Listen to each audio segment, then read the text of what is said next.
You're about to listen to TADPOG. Tyler and Dave play old games. It's a comedy video game podcast. We would like to stress that the hosts are not experts and are really just very crass commentators. Seriously, this is an explicit podcast that happens to talk about video games sometimes. So please enjoy this pretty okay podcast with Tyler and Dave.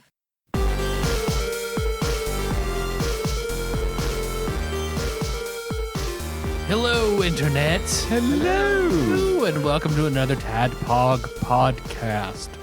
I kind of want to do a scary voice. Yeah. Since we are talking about Mary Shelley's Frankenstein. Good. I'm glad that we're talking about that. Because I was driving over here and I was like, because our schedule's crazy for the next couple weeks. Yeah. And it was one of those where it was like, I was driving, I'm like, I didn't double check the calendar, but I hope today we're talking about Mary Shelley's Frankenstein. Because I am not ready to talk about anything else. Nope, me neither. I'm barely ready to talk about this. I got there eventually. Before we get to that, though, what you guys been doing? What you been up to? Nothing, How man. shakes? Just the day-to-day. It's been pretty uneventful. You know, the most exciting thing that happened to me was I mowed my yard before it rained last weekend. Hell yeah. Hell Race yeah. against the clock, I know. So I did that. And that's about as exciting as it gets. I did watch a couple of things on the old TV that I will tell you about. There's a show on Netflix, or a movie right now on Netflix called Hitman. Is it based on the video game series? No. Okay. It is a romantic comedy that is loosely based on a true story about a college professor who did like tech support for the police as a side gig and ends up getting roped into being an undercover guy who entraps. He pretends to be a hitman and he entraps people who want to hire a hitman to kill somebody. It's a pretty good movie. I liked it okay. I don't generally go for that kind of stuff, but Tanya wanted to watch that, and we did, and I did enjoy it, and I do recommend it. 3 stars. Wisdom Sage says check it out. Had a little bit of a retro horror weekend, if you will. One really retro horror movie and one more recent, but still sort of retro as of today's recording horror movie. The first one is called Monster, parentheses, Humanoids from the Deep. I was about to say that Charlize Theron movie where Not she's that Eileen one. Wuornos. It's That literally- anime where he saves the serial killer. It's a 1980s movie, a 1980 movie, and when the title screen comes up, it says Monster, and in little bitty teeny weeny parentheses under that it says Humanoids from the Deep. Tanya thought she had the wrong movie going, you know, because you couldn't see the little Humanoids from the Deep. Yeah. But, it's a 1980 horror film about a small Pacific Northwest fishing village that suddenly becomes plagued with humanoid sea monsters that kill the men and rape the women. 3 stars. Wisdom Sage says check it out. It's good. Say camping. northwest or northeast? Northwest. Okay, because Like- northeast is like that's like the Dagon people in Dagon, Cthulhu's yeah. doing that Oh, yeah? exact thing. Yeah. Well, I don't know if this is like rooted in that. How long is that? That stuff's been around a long time, Long right? time. 20s. Oh well, I mean maybe, but it's definitely on the West Coast because there's a lot of there takes place on the. There's a lot of caves like next to the ocean. There's a lot of caves and there's a lot of salmon fishing in certain areas. You know, like definitely Northwest, but it's really gory and really gruesome. And the guy that was in the Twilight Zone movie that got killed by the helicopter Yeah. blades coming down on him and those poor children, Yeah. he's in it. He gets raped by Fishman. He doesn't get raped by Fishman, but almost gets killed by him. Spoilers. He might get killed by him later. You never know. But this one's getting a good 3 stars. Wisdom Sage says check it out. What- You got to use your finger for it. Oh, well, some of my stars are fading because, like I said, I got them in places. So really what's left of the star in the middle and the star at the end is really equivalent to one star now. So my whole finger is three stars. Was insane. That is wild how much it's faded in the middle. It's just because of your the knuckle, right? knuckle. Yeah. And this part right here, the skin's so thin. Yeah. I didn't notice that. At a glance, it looks like 4 stars. But if you really look, you can see. But the 2 here and here are fine. So I'll still always have 2 stars. To say check it out, but that's okay. Again, this was expected. I'm not like disparaging the studio that did. They tried to get me to not do it. Yeah, and I said it's cool if it fades off. I just want to at least know that at some point I had 4 stars tattooed on this finger. I'm just surprised. And I was in it for the wedding ring for the most part. I'm just surprised at how quick because you just got that. Yeah, it's only been like 3 weeks. That's wild. Yeah. Yep. Well, that's okay. It's part of a learning lesson, and it's mine on mine. I mean, I like it. Yeah, baby. Yeah, that's all that matters. Yeah, it's still cool. Anyway, 3 stars for Monster. Humanoids from the Deep. So what made you guys want to check out Monster? It was just she randomly searches for stuff. I think we were watching. So we watched Joe Bob's Last Drive-In on Friday night. Yeah. They showed Donnie Darko. I was hoping to have a good movie to talk about for Joe Bob, and I like Donnie Darko fine, but everyone's seen Donnie Darko. I mean, I'm not going to get into that one. Cellar Door. Donnie Darko. It is the most beautiful phrase in the English language. I will say, for the record, I'm not getting into Donnie Darko, but Donnie Darko for me is a 4 stars. Wiz and Say says, check it out. I love seen it Donnie a long Darko. time, but I've seen it a bunch. The soundtrack charted like #1 on the British charts because of it's got some really excellent. I would gain 80s music. That one. Mad World. Yeah. Mad World. It's got that. Everyone Wants to Rule the World. A couple of Tears for Fears tracks. Killing Moon by Echo and the Bunnymen. Yeah, it's great. God, that is like one of my top 10 favorite songs That's a ever. fantastic song. So there is a 2003 Donnie Darko The Adventure game. Ooh. Oh, okay. Is it better or we worse ever want to than do a Donnie tie-in? Darko 2, the movie? That's S. Darko. Oh, sorry. Who boy. I didn't see it. I got about 20 minutes into that a long time ago and said, no, I am not having this taint my Donnie Darko experience. Thank you very much. Right. Joe Bob was a little hard on Donnie Darko. He gave it 4 stars. So he acknowledges how good the movie is, but he still insists that nobody knows what it's about. I think it's a subjective thing. I think there's a lot of things that it's about, but as far as a plot goes, I mean, the things that happen, I guess.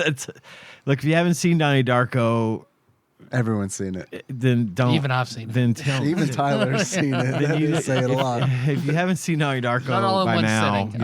I've seen it across 40 different settings. Yeah, there you go. At my friend Cody's you go. house because he had it on a loop 24/7. Oh, did he really? So I just absorbed it walking in and out of the room. I watched Joe Dirt the first time. Well, if you haven't seen Donnie Darko, check it out. Wasn't Sage says check it out. 4 stars. What I really wanted to talk about is not a new movie either. It's more recent, but I feel like it didn't get enough attention.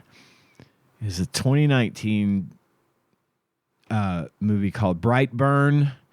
Has everybody seen Brightburn? No. What's that one? Nay. It's what I like to think of as a superhero movie we deserve. Okay. And this movie takes place in a little town called Brightburn, Kansas, and we are introduced to this young man named Brandon Breyer, whose parents have. It's the Superman story. Okay, it's the kid is Clark Kent. I right? remember seeing this trailer now. And the kid, but it's what I believe would have actually happened had Kal-El landed on Earth in our real world scenario, and then at his 12th birthday started realizing that he had superpowers, and it's an absolutely brutal horror film.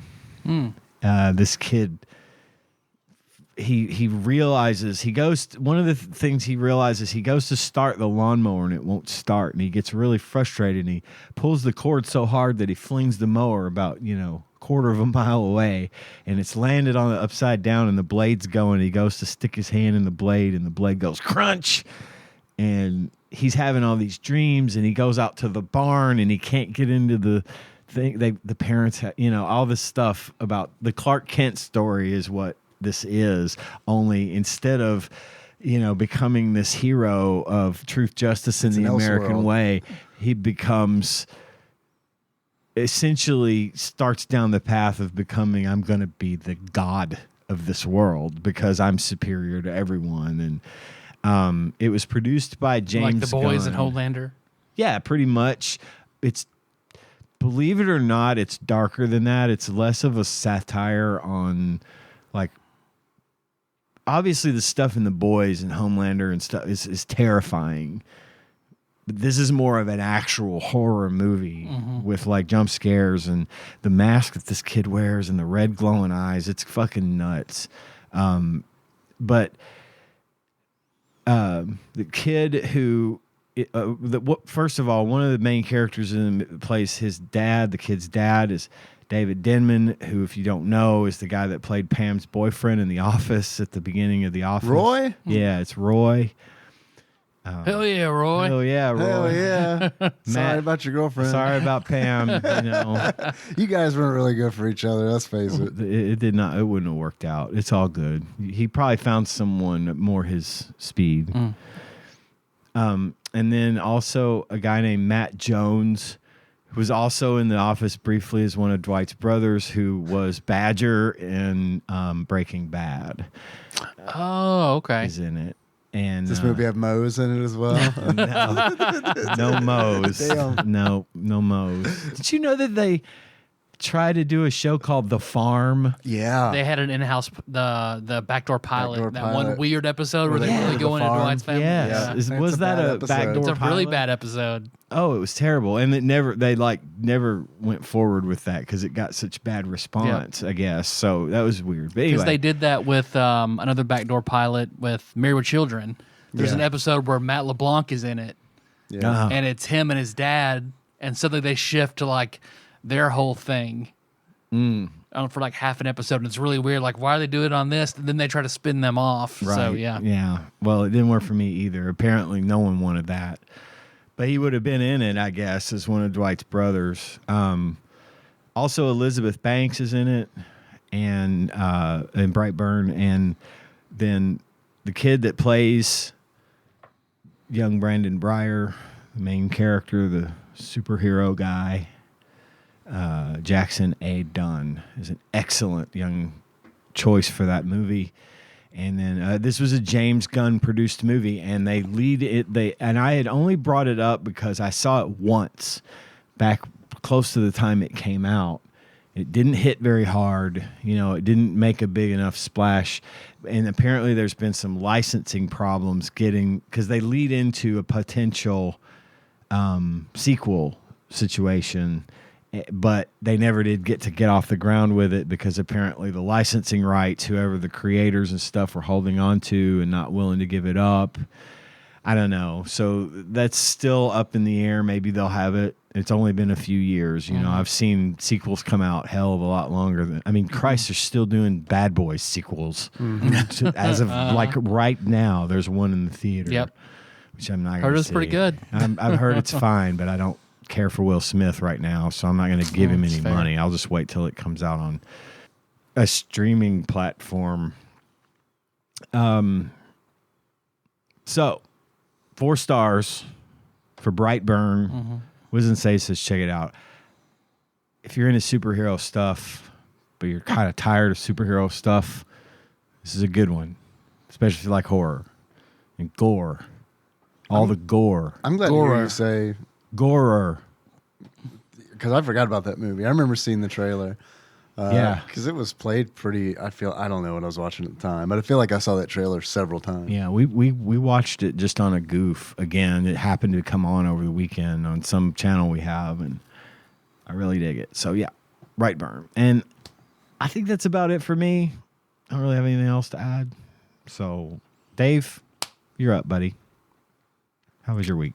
It was okay. It was all right. Pretty good week. Not a whole lot of crazy eventful stuff going on. Just playing Final Fantasy. Back on the crafting grind after leveling Warrior for a bit. I started watching a new anime, Delicious in Dungeon. I don't know. It's kind of popular right now. Have you heard of it? Yeah. I haven't heard of that I saw one. the whole holy water trick thing they talk about in that Yeah. in that anime. That was pretty good. It's Admittedly, I've not been as anime focused as I used to be, but I haven't heard. So I haven't heard of it. It's been around a lot on the internet and like meme form, and it's been referenced a whole bunch. It's a Studio Trigger joint, and it was okay. I don't know that I'll finish it. It was like, I like Studio Trigger a lot, but it was kind of one of those where it's like, all right, this is like not as energetic, I guess, as I need right now.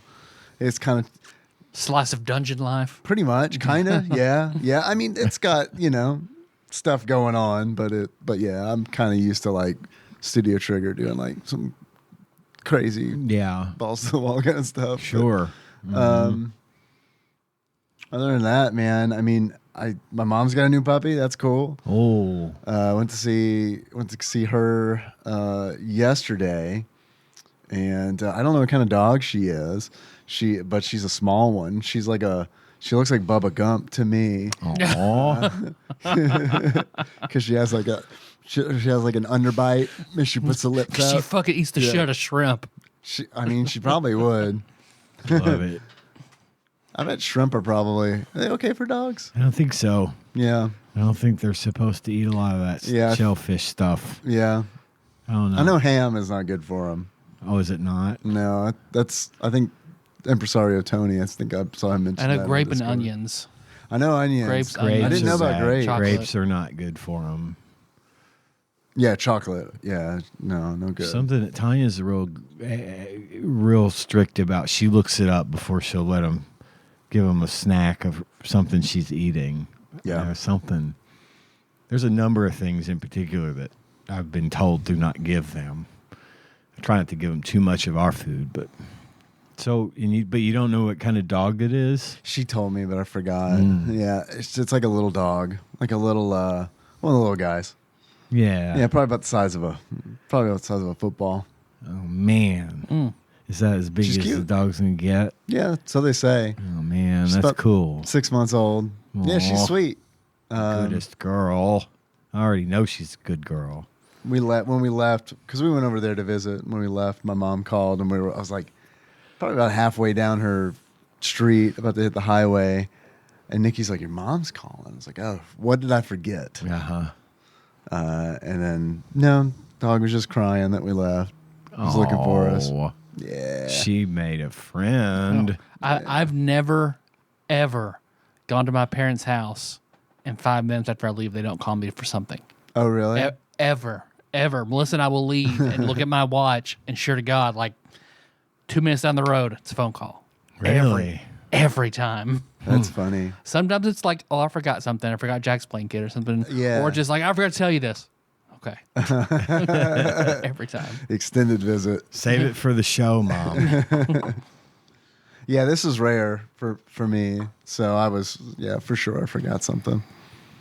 Other than that, man, just I'm still not done with the first Dungeon Crawler Carl book. I like it a lot, but I've only got like 2 hours left in it. But yeah, I'm not tearing through it it's because I don't have a deadline. Yeah. I felt like with Dark Tower, there was like this, not really a deadline, but like I need to get through these books so that we can. And I was like super ready to talk to you guys and record and all that. Yeah. So, but yeah, I'm still enjoying it. I'm very sad. You're sad I'm very because sad. you're caught up in the books. Finished with all 6. Finished book 6 today. Yeah. And I support the creator on Patreon. Wow. And when I was reading the Patreon posts for the Matt Denneman is his name, he publishes the chapters On Patreon? for the next book on Patreon. Like as he's done with them? And he'll go back and revise them, and he'll let you know, I revised this chapter, this, that, or the other. I thought that he meant they were published in audio form. They are not. And I'm super sad right now about that, because that is all I have done for several And weeks. in the last 2 days, I've gotten halfway through the first book. So. I know you sent a message on Discord yesterday saying you started it, and I maybe it wasn't. I said that to you guys, to Miller, and to one of the guys at the hospital who's also been telling me to start it. If you don't mind me interjecting one other thing about this. Not at all. So I got on YouTube the other day. Since I'm so far along, I can't be spoiled. I got on YouTube the other day and went to the Sound Booth Theater page on YouTube, the channel, and watched Jeff Hayes narrate several parts of book 5, I think. I thought to myself, I thought I had read that he does all the voices for that book. And then after I listened to the first couple of books, I'm like, there's no way. He does. I'm about to say, I thought he did. Switches between them seamlessly. He's really good. Like as he's reading, he switches voices from Carl to Donut to Katya. You'll meet Katya later. And everything. He does it all. Yeah. And it was absolutely fascinating to watch this guy work. Because plus the guy looks nothing like I thought he did. And what's he look like? He's well, for one thing, he's Asian, or at least of Asian descent. Wow, yeah, I never would have guessed. And I want to say Asian. I mean, he looks Asian, but he's also got long hair and a beard, so it's kind of hard to tell. Like, I wouldn't have guessed that either. Because in my mind, he looks like David Putty. Thank you. Yes, it's very, because the whole time it was just like he sort of. I'm working on my David Putty today. Well, I was always kind of shoehorned into picturing Patrick Warburton. Because of the way he sounds. Funny thing is, in book 6, Patrick Warburton does guest. He voices I'm not going to say who, but he is a guest voice for a small part of that book. So obviously I was not wrong in thinking that he sounded like Patrick Warburton when he does Carl. Yeah. It's like Patrick Warburton meets like a splash of H. John Benjamin. Yeah. And like a little bit of Brian Regan. Yeah. Well, and I had no idea what a big fucking deal Dungeon Crawler Carl has become. Yeah. And I went to the Patreon and I kicked him a little money. Yeah. Because, I mean, I already bought the fucking books, I did not have credits. I was buying these fuckers one after the other because I had a month before my next credit was coming, right? That reminds me. I need to look and see. But they weren't terribly expensive. I mean, the later books were more expensive than the earlier ones. But then I found that they have a Kickstarter. And I really want to get in. I mean, the Kickstarter. Okay, so he did a Kickstarter to put out the books in print. Oh, they were only on audio? Well, originally? At the time, I think they started as only an audio book. I don't think.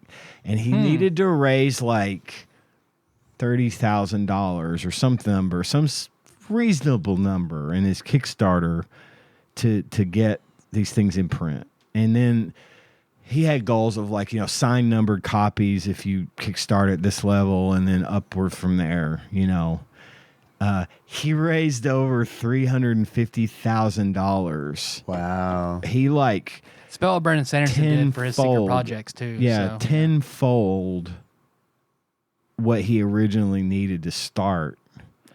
Because they're really well written, and if you have an interest in D&D or anything like that, man, it's so good, and they get better every time. Every book is a little better than the last one. I was choking up today at the end of this book just with some of the shit that's going on and stuff. So Anyway, I always forget to mention this until you say something about it, and then I feel like I'm hogging the mic again. No, I'm done. I don't have anything else to say. But I'm glad you do. These were. If I were to compare great. this for you, Ian, since you're caught up, if I were to compare it, and it's just this is honest, and I want you to read these books, but I'm being honest. 'Cause I think about it when I'm listening. If I were to compare another reader to these books, it's James Marsters in the Dresden Files series. I think you would have a super easy transition because they have a similar sound, Yeah. and James Marsters is like, that's the way to don't read those books. Yeah, listen to those fucking books. You're right. I started book 1 of the Dresden Files today. Awesome. And I've only gotten a couple of chapters in, but I'm enjoying it a lot. And you're right. The voice actor is the narrator is similar. Mm-hmm. He's Spike from Buffy is probably what everyone knows the most. That tracks. But so I got into that because I'm like, but I mean, the minute book it's that 7, urban fantasy kind of feel. Like these two books are very easy. If you like one, you're gonna like the other. Yeah. Well, I took that to heart. You had mentioned it last week. And plus, you got 18 of those bad boys to catch up. Oh, is that right? Okay. Well, and they're cheap on Audible too. They're like $6 right now. They got like an 85% off sale right now, I think. Oh, is that what it is? Fuck. Well, I'm not gonna buy them all. I mean, not all at once. I mean, that's only $90. It's a pretty good investment, though. It's a lot of. I mean, I could always go back and listen to them again, I suppose. One of the things that was neat, though, Sound Booth Theater has its own app. It's called like SBT Direct, and you can get like their audiobooks and stuff from them, unless they are exclusive, Audible exclusive. Audible buys the right. But they do all these productions. I think I mentioned, they're like radio plays. There's one called Kaiju Battlefield Surgeon that is one of the first ones they ever did, and these are radio plays to the fullest extent with sound effects, music, yada yada yada. Well, they're doing a radio play version of Dungeon Crawler Carl with different people and like an actual like sound effects and music playing, and at one point in the book there's traps, and there's like these traps that play music. Sounds Hawaiian, don't it? Doesn't it? Really loud music, but the AI that runs the show picks the songs at random, and it'll be like, and now charting at number 3 on the Billboard Top 100 in 1984 is "Kickstart My Heart" by Motley Crue. And I think when we get to that point in the radio play version, they'll actually play that music. Song, yeah. And that'd be cool. It's a good, so you can listen to the first chapter. Is that really 84? No. Oh, good. I just made surely it's later than that. It's later than that. I think it's like 1989 if I had to guess. But the first chapter on their app for Dungeon Crawler Carl is free. But if you want the whole season, which they're currently in the process of recording, they're up to like 8 episodes now. 89. Hey, got it. It's like $21. It's cool, but I'm not gonna do that. I'll just go back and listen to the series again. Yeah, sure.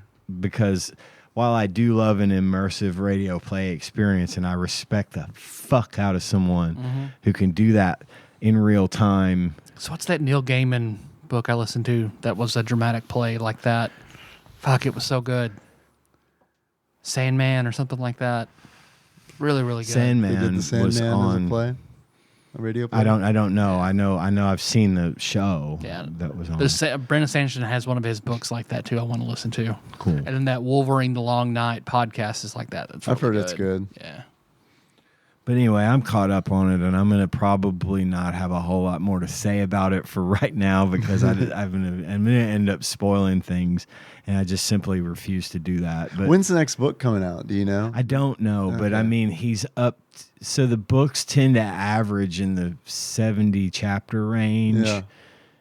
And I think like on the Patreon, I think like chapter 60 something or other got recently. So I don't know how long it takes to produce the audio book. Right, sure. So it might be, you know, a little while, but that's okay. I mean, I listen, it's just, I cannot emphasize, I like these books almost better than the fucking Dark Tower. I mean, they really got to me. They have that motherfucker has my number. I am just. It's like all the best parts of Ready Player One, but then better. It's so much. Yeah, it does. It scratches an itch that Ready Player One wanted to scratch to being raw. You know what I'm saying? It introduced the rash. Like it's and it's like stop it. scratching. Stop. It's enough. Ow, ow, ow. That's Ready Player One, right? My Spider-Man rash is bad. Yes, but this one just kept it at about a 6 the whole time. It sprinkled a few very good, important, not Easter eggs for the sake of having Easter eggs. You know, I told Tanya I was going on a Ready Player One rant the other day because the fucking thing, it was on TV. And, you know, at some point they do The Shining. Which is a completely different story. It's different than the book because they had to do something. Whatever was, I can't remember what was in the book, was visually wasn't going to work, or they couldn't get the rights. Oh, I can imagine the rights nightmare that Ready Player One is. But they did The Shining, and at some point, I mean, it's the joke. At some point, they say, "Oh, they must have gone to see The Shining," and then Wade Watts turns around and he goes, "That was Halliday's 11th favorite horror film." At that point, I turned it off. I was like, I can't watch this. And I told Tanya, I was like, look, I like the movies and I like the books. I do. And the story's fun. But if I was to like go on an Easter egg hunt and then I show up at the Easter egg hunt and the field is literally full of Easter eggs as far as the eye can see, and all you have to do is just walk up and start scooping them into your basket, that's not as much fun. It's not a fun Easter egg hunt. And that's the way Ready Player One is. It's just one fucking pop culture reference from the 80s after another, and at some point I stopped being like, yes, I understand that. Yep, we get it. You like the 80s. Yeah, that was the 101 favorite song of Halliday in 1987. It was an overload. In Carl, they keep it. They just occasionally at a 6, like sprinkle stuff it's really in there. Not even, it is more like a spritz. It's just a little spritz to say to bring you back to remember. But it's also sad because it's like, oh yeah, gone. You're right. Yes, exactly. Exactly. It is sad, and they do such a good job of these books do such a good job of painting a picture of humanity and making you think, as bad as it is, if it were suddenly all gone, that would be worse. For not just being dead or alive reasons, but because these things set out to erase us. And I'm not going to get into it any further, but I'm glad you're both reading it. I don't care that you're not getting through it quickly. That's fine. But when you're ready, talk to me, because I want to talk to you. Tyler, what have you been up to? Went to New Orleans. I heard. Had a good time. Did lots of things. I didn't get to do all the good things because I had like an Ozempic attack and went on a 24-hour fast to try and feel better. When you say that, I sometimes want to go, Ozempic? Honestly, I was able, you know. So after that, it wasn't that hard to do. I just drank black coffee and I was fine. But it also taught me like, if I don't want any of these pains, I have to eat like a very small amount. And now I know what that amount is. If I try to eat even half of like a regular meal, it's like, then Then I'm doubled over in pain. You get do you get nausea at all, or is it Yeah. just cramp? Is it Both. Yeah, I was talking to somebody on Saturday about, because they're taking Ozempic, and they were talking about how like it's completely changed the way that they eat because they get nauseous if they like eat above a certain amount. And I told Tanya about what you had gone through, and she can definitely sympathize with the way you felt. You know, she was like, "Oh God, that sounds like exactly like what happens to me." I'm like, I think it is the same. It's just a different reason for having that problem. But yeah, she extended her deepest sympathy to you. I can't bitch because I can just stop taking the medicines. Right. Well, yeah. But now I know of just kind of what my eating range is. Like I just had go to a Mexican restaurant, I just get 3 street tacos. That's good. Yeah. And I can't eat anything else for a while, and then just like other small portion, then I'm good. That's the way you're supposed to do it anyway. So. Yes, that's the way a human should be eating. Right, I don't do that. Don't feel bad. I don't do it either. Don't do the Louis C.K., eat until you hate yourself, and then every bathroom trip is an emergency. Right. At least you didn't get some fucking surgery. That's yeah. I hate that for people when that happens and then it doesn't work. Yeah. Go through all that for nothing. But no, had beignets, Cafe du Monde, amazing. Went to what was it called? Like the Marina Grill, where the Suicide Boys, their dad owns that. That was Got Chocolate fun? Chica's pick. Yeah.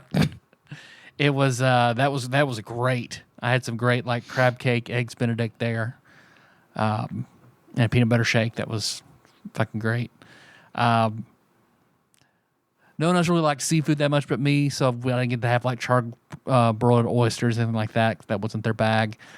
We did go to a place where I got to have crawfish. That was great. And unfortunately, the worst crawfish etouffee of my life of this one little. It was all picnic tables outside. Looked like it'd be fun. It was not. It was not. All charm, no substance. But great recommend on the aquarium. You guys told me to hit up that. We love that. That was wonderful. World War II Museum. I missed that, but everyone else went and they loved it. Melissa really wanted to go on a swamp tour. We had that was really fun. Had like our 70-year-old tour guide who he was driving by. He's like, "You see that house on the river right there? That's mine. It's on the river, so I don't pay taxes on it." And then we just keep going. Shows us like all the property. We can't buy land out there anymore, where people who are grandfathered in live out in the swamps on the rivers, and how they get to school and work and stuff. And then going back and showing us feeding the raccoons that live there and explaining, how the invasive species and shit like that. It was really interesting. It was really good. I'm glad you wanted to do that. Did you get to go on any haunted tours? Like No. any haunted New Orleans tours or anything? No, because none of the kids really wanted to do. If Melissa and I went by ourselves, we would have done shit like that. Yeah. But with like the grandparents and the kids, we didn't really. Yeah, I could see that. I hear it gets pretty macabre. Yeah. they have great cemeteries. Melissa They're really wanted to go beautiful on one of those we cemeteries. didn't get And to. mausoleum. I've only seen them on TV. I didn't get to visit any while we were down there. but They're really they're- interesting they're- because of the sea level. Yeah, they got to put them in Everything's- crypts above ground. They Yeah. can't have them underground because it's too wet. Mm-hmm. Yeah. That is cool. At the New Orleans Museum of Modern Art, the Monet interactive exhibit. Oh, I want to do that one. Yeah, 'cause Addie went to the Van Gogh one in Nashville whenever they went through there. Yeah, see, I wanted to do Van Gogh, and then I heard they did the Monet one in NOLA. I went to the St. Peter's Cathedral, something down there, the big Catholic church. Watched a christening. It was a very cool looking church. We only went there because it was raining, so we ducked in there. It's like, oh, that is actually pretty cool. Let's watch this christening. Were there any funerals happening? Not that I saw. No.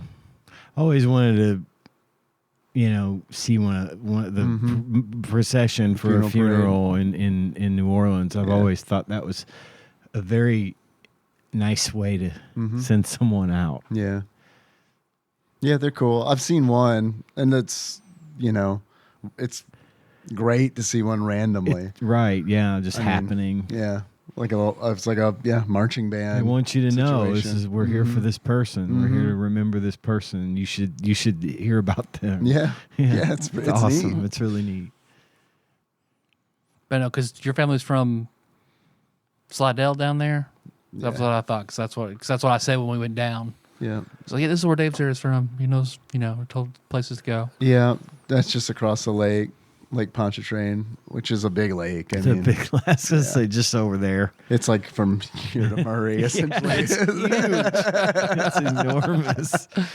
It's like when you go to Chicago and you see, Lake Michigan, and it looks like it's the ocean. Yeah, because it's so. It's just a fucking lake. It's enormous. Yeah. So driving over it on the huge bridges where you just see water, Melissa was like, "This is weird." Yeah. Yeah, it's not. This is just like True Lies.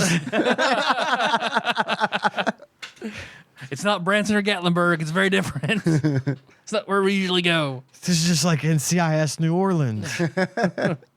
I see where it'd be very easy to dispose of a body around here. Yeah. Yeah, especially with all the wildlife. Gators. Getting them. Yeah. Feed the gators.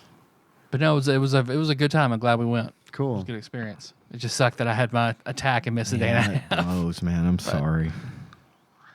Oh well. We're actually pretty long in the tooth for this point of the show. We want to move on to movie and game talk. Absolutely. Sure. Okay. Stay tuned. We're going to talk about Mary Shelley's Frankenstein. God damn it, Donut. God damn it, Donut. God damn it, Donut. God damn it, Donut. God damn it, Donut. God damn it, Donut. God damn it, Donut. Damn it, Donut. God damn it, Donut. God damn it, Donut. God damn it, Donut. God damn it, Donut. God damn it, Donut. And now for the movie and game talk. Yes. Had you guys seen this movie before? No, I had not. I had seen it before when it was new. And maybe once since then, because again, the wife worked at Blockbuster back in the day, so we got all the shit. We watched it all. But it had been decades since I'd seen it. Until, What was it, 94? Yeah, 94. Yesterday, I watched it again. And all the comments on YouTube said that this is the best book adaptation that there is. I could see it. I mean, I didn't like the book, so Yeah. I could see it. So, yeah, funny story. When Tanya and I met, she was trying. She had to pass. She was struggling to pass her senior English because she had stalled on reading this book, and we had just started dating, and I agreed to help her out. To help, so I took it and I read it, and then I helped talk to her about it and help her write her paper, so she was able to pass. And I did not like this book. It was not great, but then I also kind of try to put myself in the time frame in which it was written, and I thought, well, okay, this would actually be kind of hardcore. I read it. Oh yeah, very edgy back then. Yeah. I read it like for the first time 10 years ago, and I do remember reading it and thinking, well, this is like, I feel like it's a Seinfeld effect because there's so much in this book that was probably super new and interesting when it came out. Right. But because it was as popular as it was and is, that I like it all had like trickled down through pop culture and other stories that by the time I read it, I was like, this is some of the most boring, it's boring, like, same ass shit I've heard over and over again. But then, and you think, okay, number one, not only was it kind of hard edge for the time, this woman invented Frankenstein. Right. I mean, this is like, Or on like a lark, right? Like, its creation was them sitting around. Yeah, let's just see who got the scary story. And it's like one of the most iconic monsters to ever exist. I mean, it's we think about it as sort of a trope, and we think, it's been done to death. But it's like she fucking invented this, so it's hard not to respect it. Oh, I respect it. Just Didn't didn't like she the didn't have to story. like it. Did Just she like the also, story. like, when her husband died, she had his heart preserved and she wore it in, like, a pouch around her neck for the rest of her life? Oh, All right, Billy Bob Thornton. Yeah. didn't know that. And she, like, died on his grave or some shit like that. Like, she... No, I didn't know that. bitch dark.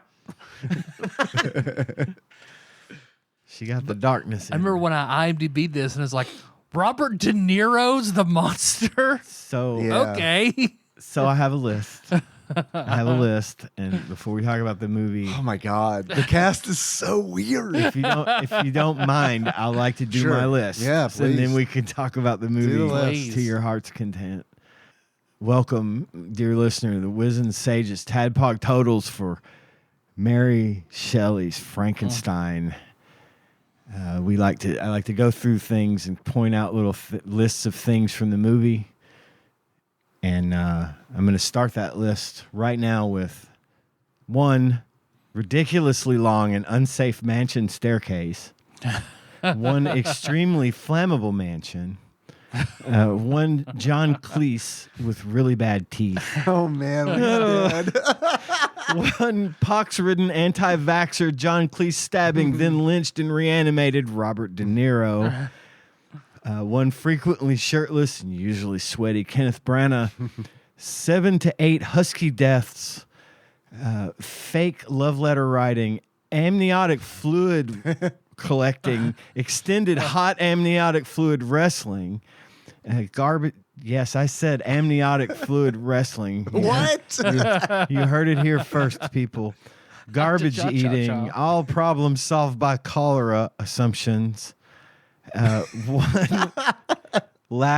One lack of important journal with all the details of the monster creation that could lead the monster back to us so he can kill us. Burning. Dinner time voyeurism with potato stealing. Sibling sexual tension. Hasty eel-powered contraption construction. 1 Bilbo Baggins death. 1 buoyant Frankenstein's monster. 1 flaming corpse bride. Childbirth kata, hangman's noose kata, Childbirth kata. forcible heart removal kata, kitchen hidden knife and cane kata, cholera kata, and oil lamp kata. Wiz and Sage's acting brilliant. Thank you awards go to Robert De Niro for saying, "If you deny me my wedding night, I will be with you on yours." And a dual Wiz and Sage's acting brilliant thank you award goes to Kenneth Branagh and Helena Bonham Carter for such gems as Brother and Sister No More, now husband and wife. Stick around. That is my Wiz and Sage's Tadpog totals list for Mary Shelley's Frankenstein. Nice. Those were great. Oh man, the flaming bride. That The stunt is amazing. It is. It's like so good that it like took me out of the movie because Nikki and I were watching it and I was like, "Holy shit, that was a crazy good stunt." Yeah, it was. Like it doesn't fit in the movie at all. No, it But, does like, not. But like that stunt person's on fire for a long time. Yeah, they are. They really are. The whole... I didn't hate the movie. I didn't struggle through I it. didn't But there hate are weird, unnecessary why moments. The first one, within like the first 5-10 minutes of the movie, fucking dogs, man. Fucking dogs going after Frankenstein. Yeah. That was a I mean, that I had to stop and laugh. Yeah, because they're And like just- Conan like throwing a doll off of the fucking bridge. Yes. Like that, the dogs are Just yeah. one after the other. Yeah, I go- know. Yeah, just they're like, if we cut them real quick, people won't know these are stuffed dogs, right? Stuffed huskies we got at Toys R Us. Nah. We're just hurling. Nah, we knew Oscar-nominated movie. We knew. I saw when Where are the dogs going? And then like ninja style, what are they just throwing themselves at him? Yeah. We watched. Yeah, what if we strike them all at the same time? We watched. No. That's what this is done. We watched Monster, Humanoids from the Deep. Yeah. And there's a bunch of dog deaths in that movie. Really brutal dog deaths in that movie that were hard to watch. And then immediately we watched fucking Frankenstein and more dogs died. You watch Robert De Niro It throw was all like the dogs. ragdoll. Just dying dog day was yesterday, apparently, in cinema. But yeah, it was rough. Hey. Hey! I didn't mean to do You made that. it funny. I didn't even get it. I was like, what? Oh! I thought that I was surprised that Robert. I had a problem identifying a lot of people in the movie because it's like The Robert teeth. De Niro is like that is Robert De Niro, right? Like there's several Yeah. times where like because the makeup is so like I guess well done. Yeah. That he's Yeah. like he was kind of unrecognizable. They should have done something. If they would have done something with his eyebrows, I would not have known it was him. I feel like. So here was the thing. I had the same reaction at first. When I first saw it, I was like, Robert De Niro is the monster, whatever. He was fine, I guess. Yeah, I thought he was- but the problem with Robert De Niro is he's Robert De Niro, right? And he got kind of one lane. And when he steps out of that lane, it looks like he's trying too hard. And I feel like that came through for me in this one. I mean, I don't think he did a bad job. You're not going to give me a name, Father? Also- You're not going to give me a name? You're not gonna give me a fucking name? What am I to you? Not worthy of a name over here? He's like 5'10" in real life. And now they gotta make him like, they gotta pull some You're Lord of the outside Rings circle of shit. trust. Yeah, exactly. Just shoot him from below so he looks taller than, or stand him on a box or something. I don't know. Hit him But with brooms. this movie was a fucking cheese fest. Yeah. And this is the point at Kenneth Branagh's career where you can see that he's very much a theater actor. And he's also a theater director. And Put me shirtless in my tights with ribbons in my hair. wind everywhere. The wind, if you will. Through 'Cause- my golden locks, it shook them around. Because I was thrown off by the overt Victorianness of it at first, and then it's like, oh hey, here's this girl, her parents died, she's your sister now, be nice to her. I'm your sister. I'm your sister. I'm your sister. And then what we cut, however many years later, and It was 10. 10. It was 10. It was. They're all much older than they should be if it's only Yeah. 10 years because the mother's pregnant again, which confused me because it's okay, sure. Bilbo likes to fuck, man. Yeah, He gets his fuck on. because he's already really old. This is Ian Holm we're talking about, by the way. Was in the movie. He played Victor Frankenstein's father, Baron von Frankenstein, Baron von Frankenstein. That'd be a good the band finest name. doctor in all of Switzerland or Geneva. Yes, Yeah, they're in Geneva, Switzerland. Switzerland. Which is weird. I never realized that took place in Switzerland.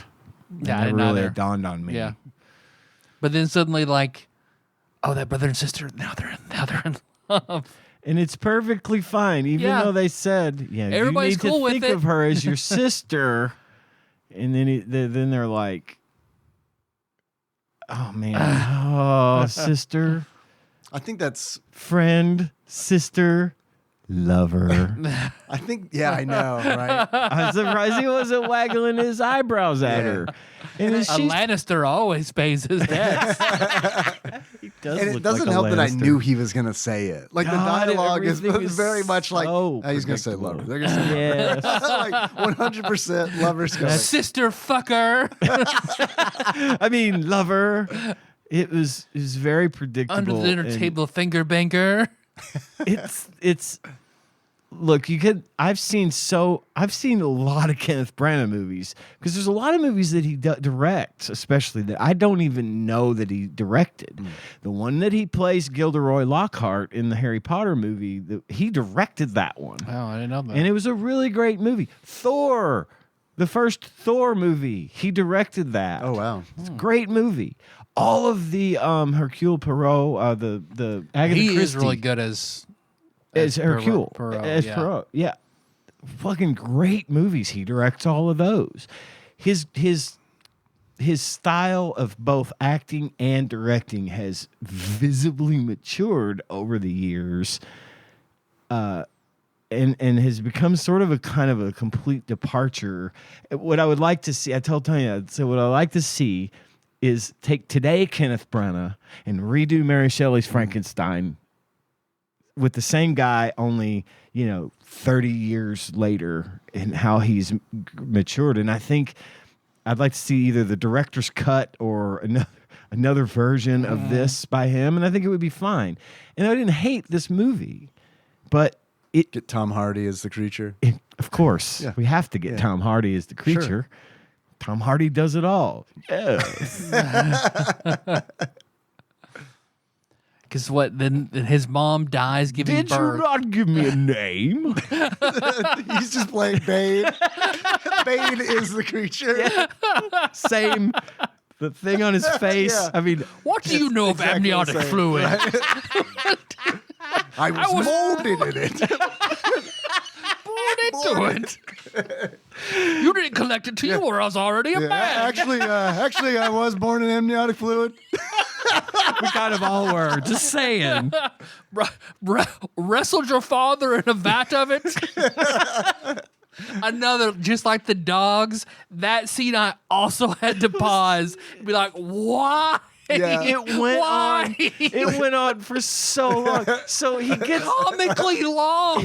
Comically long is apt. I expected This is slippery on naked. I know. Robert De Niro.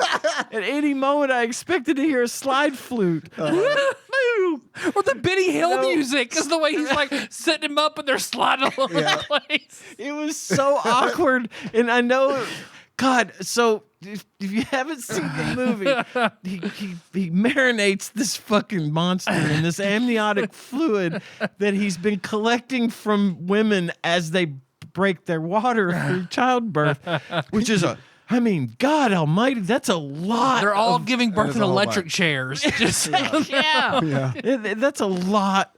Not that much comes out of your average woman when And the he's like water throwing breaks. coins around. You see the scene Yeah. where he's giving little coins. He fills this Coinage. giant copper tank with amniotic fluid. Yeah. He puts the body in, he heats it up, he gets the electric eels going, they shock the thing, and He's it not comes a to life. reasonable man. He goes to, no, he's not. Yeah. He gets the thing and he dumps it out. He dumps it out all over the floor and pulls out the creature, played by Robert De Niro. And then the two of them, it's all slippery and oily, and he's trying to grab him and he slips. He tries to stand him up and they both slip. This goes on for like a full 2 or 3 minutes. And in a movie, for one thing to be happening for that long, really long. And it's such an awkward, weird thing because he's shirtless too. Yeah. Just in his wrestling tights. And they're Yeah. just, I was just absolutely dumbfounded by but that. even before that, when he meets his mentor into this process, because his death of his mother makes him want to have no one can ever die again. He starts to study how to do it. They're trying to give people vaccines. That was a fun scene. That was a fun scene because we're watching that scene and Nikki and I just look at each other like, when did this movie come out? When was The this more book written? things change, the more they stay the same. They had Vaccines anti-vaxxers never in change. 1773. Doctors are killing us. There's a pox in stab. that vial. I'm doing There's a it for your pox in own there. good. You're killing me. Stab. He kills Robert De Niro before he kills Victor Frankenstein's mentor, John played by Cleese. John Cleese, with a really, really terrible set of dentures Yeah. in to make him look like he has bad Also teeth. comical at the end when it's just When like he's dead, they show his body, they pan over, his teeth are it's like just no bottom jaw. just sticking out. Yeah. It's like he has Bubba teeth in at the Yeah. very end when he's dead. Of course, every death scene where they're trying to save them, it's like the Addams Family whenever Wednesday slices off Pugsley's arm because it's just spraying everywhere. Yeah. Yeah, and so it was just moments like this sort of stole the thunder from the whole, and the things that did happen that were like relevant to the story were rushed, super rushed. Like, and you know, I get the movie was like what, 2 hours long, and they had to cram a whole bunch into this time, but I think they chose the wrong things to cram in there. Man, one of my favorite parts in the book, and I think the most tense part in the book, and I honestly feel like it was the most tense in the movie too, even though I knew what was going to happen because I'd read the book, is when the creature escapes to the country, it escapes Geneva, and arrives in the country. I'm sorry, it's not that's Geneva, the it's video game. Moravia. Well, that's the part that I played. I don't know what happens after what I played. I know we're not talking about the game yet, but I fucking hated this game. I fucking hated it. I hated it. It is What? It is like bottom 10. This game fucking is horrible. This Awful. game is a fucking horrible video game. Jumping around Victorian England collecting pulleys Like, as a limping I know it's a real brave statement that I'm making right now, but like this game fucking Hot take. It's horrible. Yeah, it is. A mess. We'll get there. But We'll his get there. limp, it's so accurate. Jesus Christ. Get back to what you liked about this scene in the book. Is when he escapes the city to the countryside, and he's fucking living in this pig farmer's, like just outside his house, and like spying on this family and watching them interact. Because when I was reading the book, it was my favorite part because I didn't know I didn't know he was going to kill these people, if he's going to go berserk, or Right. like, he's learning from them, and he's like, Yeah. it's really creepy because like he starts to think that they're his family. It's like one of those, like, what, 24-hour photo? Yeah. Yes. Where it's like, man, this is fucking, that's the creepiest He thinks they've part. already accepted him Right. because he's been around, but they don't even know he's there. And I'm reading it and being like, they're not going to accept you. No, dude. It's like, that doesn't make sense, man. You're a fucking monster. You see. What's that Donnie Darko meme? Bringing that up again. Audio memes where he's in therapy. It's like, I made a new friend today. Is it a podcast podcast? host? Yes.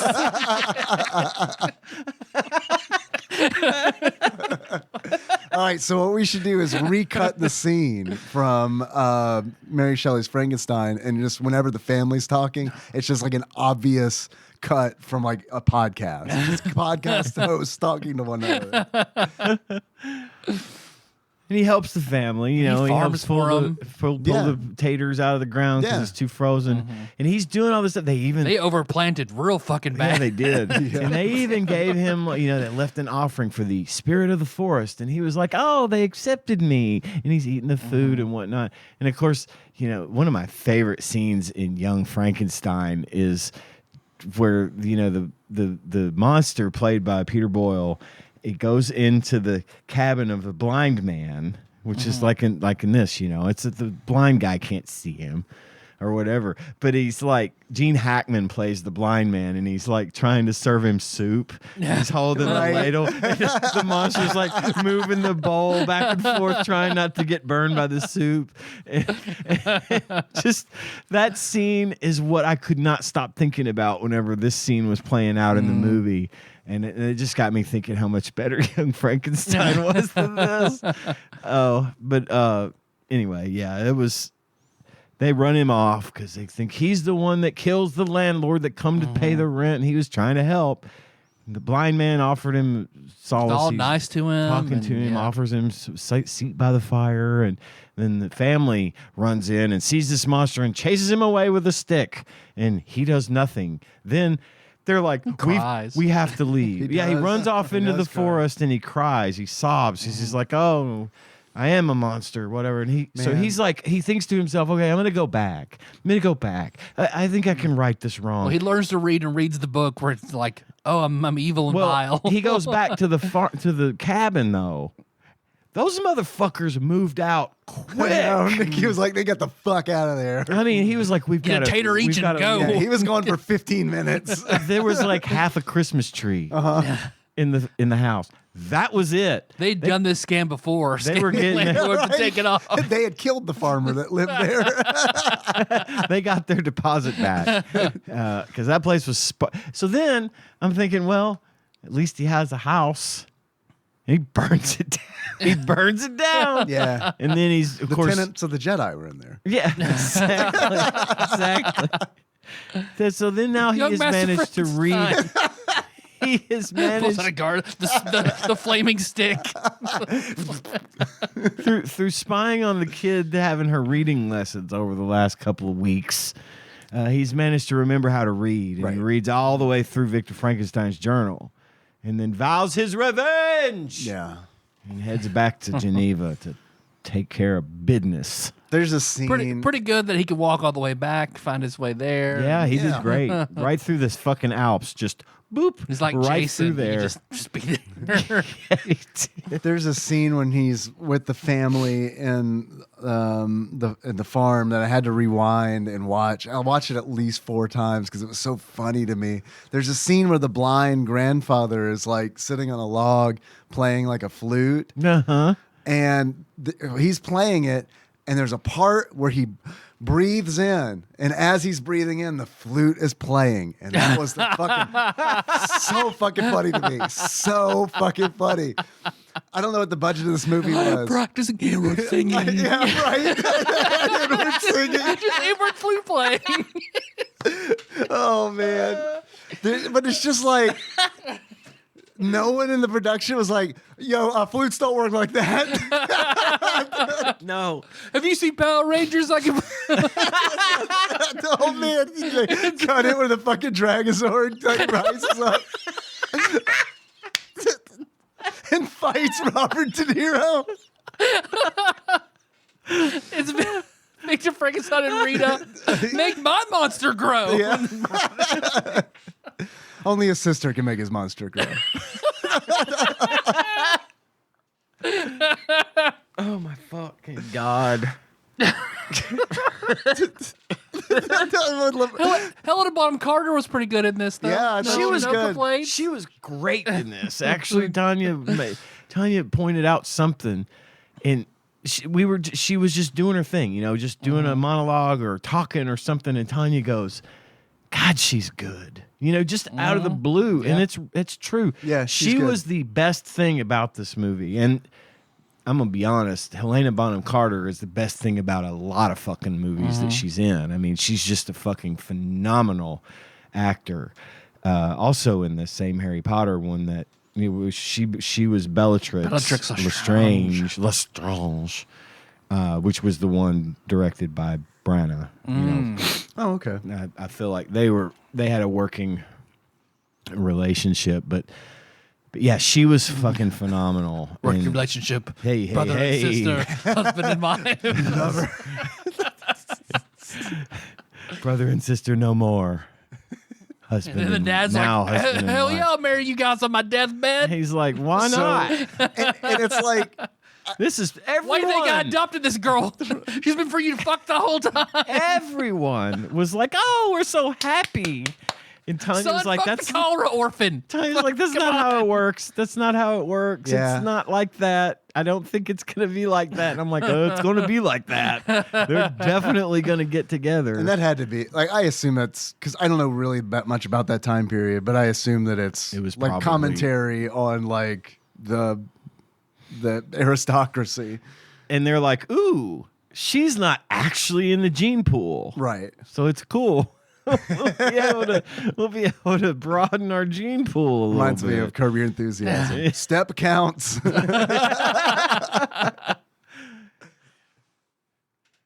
I like you were talking about Carter, and I think that like the end of the movie like is the most disturbing part, where it's Truly. like because she's all like sewed up and like the makeup on her is really good. That's the part where Tanya was commenting on how good she was. yeah. Because Oh, yeah. she's just got The this acting, like yeah. dazed, just this slack jawed kind of stupor of bottom having eye. Well, just her death scene got me. Yeah. Like, I didn't. It was just so boom. It was sudden, abrupt. strong. It was Followed by abrupt. the best stunt. yeah. yeah. So much fire. Oh my god. So much fun. Yeah, and so she's like, and From Nero's like, again, fire she's back. super strong, like the creature. She's super strong, and she Right. takes this lantern and just squishes it The oil lamp squishes it above her head. It just rains down on her, and then she runs throughout the entire house, and it fucking explodes, baby. I mean, it was like a scene from Bad Boys. The house just fucking. The house just like. Well, everyone's dead because the monster kills the little brother. Yeah. And then a mob kills like everyone else. Yeah, they just kill throwing everybody instant hangings. The caretaker. You get a hanging, and you get a hanging. Yeah, it was a lot of lynchings going on that up in there. Well, that was a terrible scene when they hung the woman, thinking that she was the one that killed the boy. You know, you see movie scenes in movies where people get hung and they're standing on the gallows and it drops the little trap door and they fall. No, man, they threw this woman off the top of a battlement and that rope was 50 feet Ka-chunk. long, and when she hit, you can just feel it. Just that. Again, some of the scenes in this movie. Well, clearly Frankenstein had to hard-hitting. be like never letting go the whole time, since like he still had a vat of amniotic fluid ready to go. He grabbed Justine's body, Yeah. so just like he just had that there, so he had a spare heart and spare eye and all that shit. You're So- right, because the creature had ripped the woman's heart out of her chest, Yeah, and Which they was showed it. Which was, I thought, a hilarious scene. It did. Because I mean, it's like the way it's lit and everything. It's like lit like, I don't know, like a romantic. Yeah, it's like what was it was their honeymoon. Beauty and the Beast like show. Yeah. Like what was wasn't it Beauty and the I think Beast? it was just called Beauty and the yeah, Beast. the It was, live action. Yeah, yeah. I felt like it was lit like that, and just to see like someone's heart get pulled out into that lighting was just like, Well, I mean, it And he was, shows it like I told yeah, you. Kano, like Mortal Kombat. did ripped it right out. They should have done all the fatalities. I think would be fun. Then came the head with Right. the spine attached. Kisses her and she explodes. Yeah, Put that back together, motherfucker. But it was also really gruesome. And we seeing him just pop that, ripped it. It Yep. ripped out of her. I was And it so just- mad Ugh. at Victor for like leaving. Yeah. We also knew it's like, don't go. Right. I know I'm gonna have to kill you anyway, so don't go. Well, I don't know what he would have done. Fucked his sister. Well, he already did that. Oh, they were done. Oh, they were done. Oh. They had their finally, and he was like, "I'm gonna go get smokes. I'll be right back." That explains why he left. Yeah, he left. He's like, "Fuck, that wasn't." Post nut clarity. Gotta fuck my sister. I married and fucked my sister. That was Jesus, not I gotta okay. fix this somehow. I gotta make sure the creature monster? kills her. She's up second. Yeah, no, one window over. That one. Where is the monster? But the monster, like, because the thing is, like, he's living but dead. So I assume he's immune to the cold. That's why he's always in the north. But he's healing the whole time because by the end he's got like peach fuzz for hair, And he and his does stitches have scars cleared are up. healed, Yeah. but he's still inhumanly strong, and the charisma or the constitution of this guy is like insane. So the super strength is something that really bothered me because I don't understand it. Like, and I guess I'm not supposed to understand it, but like it's one of those where it's like, wouldn't he be like super feeble? Like it's dead flesh he's made out of. Yeah. They Like, made a comment about like depending on the jolt of electricity that it would result in super strength. It was something in his mentor's notes or something at some point. But Yeah. I mean, it still doesn't make scientific sense. Sure. But none of this does. I mean, I thought it was hilarious when the frog that he brings back to life kicked the petri dish and it shattered. I was like, ooh, so strong frog. Foreshadowing. Foreshadowing. The frog is almost as strong Frog as this shadowing. foreshadowing. Frog shadow. Frog shadowing. Or whenever he hoists him up and that big block comes and hits him on the Yeah. Yeah, it just was like, oh, this is is that right why he's after bad? right after the amniotic fluid wrestling. Yep. He gets all hooked into the chains and then wham. and then when he goes up, it's like, I should have done that. he leaves. Yeah. He's like, "What have I done?" He This is a leaves, tomorrow problem. This is for tomorrow me. He leaves the body in an But this is the burn alleyway. barrel. Yeah, he says, "I've got to burn all this," which he doesn't do. Right. Nor does he actually like ask for like he wakes up and there's a Three's Company style miscommunication. It's like, oh, the monster's dead. Cool, that's solved. I'm not going to ask any questions about So it. he leaves this fucking thing in the alley. And Sister then wife, pack up my amniotic pressure cooker, he please. gets sick. He gets sick with pneumonia, and his partner, his buddy, who also, by the way, played Amadeus in the hit movie Amadeus, nurses him back to health, right? And he's like, what of the cholera epidemic? He's like, everyone died. He's like, are you sure? Everyone? There's just absolutely no way someone could have survived that, right? He's like, no. Oh, sweet. Good enough for me. Perfect. We Never were burned the quarantined. journal. Just assumed. Made a bunch of assumptions that, I don't know, a brilliant scientist probably wouldn't make. Maybe he would. Maybe it's hubris. I don't know. Yeah. But He had a lot of fatal flaws. really did. Lots of them. He really did. Yeah. Mostly being shirtless all the time. But at the beginning of the movie, we see this vessel going through the North Pole, gets stuck in the ice. This is an expedition through I the like North that. Pole, Cool, trying to great, find. When back in the early days, them trying to find passageways to different parts of the planet. They're going through the North Pole. They get stuck up on the ice, and then lo and behold, who shows up? Victor Frankenstein. He's like, I got this fucking monster behind me. So then he tells the whole You guys movie. like frozen bits of seal and stuff. I got all this on this Yeah. rickshaw that I'm dragging through the north. He's got this. He tells as he's laying there in the guy's ship, he's telling the guy the story. So the whole movie is the story he's telling him, and then he comes back to him, and the monster. He's like, and that is my story. Right? just dies. Managed to get to the end of the story and then just dies. I would have loved it if like the captain just put one in him. Where it's like, you're the monster of this story, Victor. The irony's not lost on me, motherfucker. The captain fucking loves the monster though. Yeah. Fuck yeah, man! Come on, join us. He Let's was. go. He was like the only one in the whole fucking movie that treated the monster with any decency. The blind man. You don't The get the cold. blind man. You can carry me to the North And Pole. the blind man. The mystical that's flute true. player. That's true. The mystical flute player who could play The inward fluter. in reverse. Yeah. And also, like, he gives up. Everyone in the story gives up so fast because, like, the blind man playing the flute. The whole point of that scene is that the creature's watching him, and then as he's watching him, he's like steps on a branch and it breaks, and the blind man's like, "Who's there?" Nope. Nothing. Nothing. Not resolved. Nobody It's here but just us like- chickens. But then, so It's like me hiding when I play Fallout 4. Blow somebody's head off to a guy right beside him. Hide. Must have been the wind. Your friend's dead with gore everywhere. well, and when Damn he's, mud crabs. when he's sitting in the cabin with the blind man, and the guy rushes in, get out of here, and the blind man's like, "No, please stop, don't hurt him."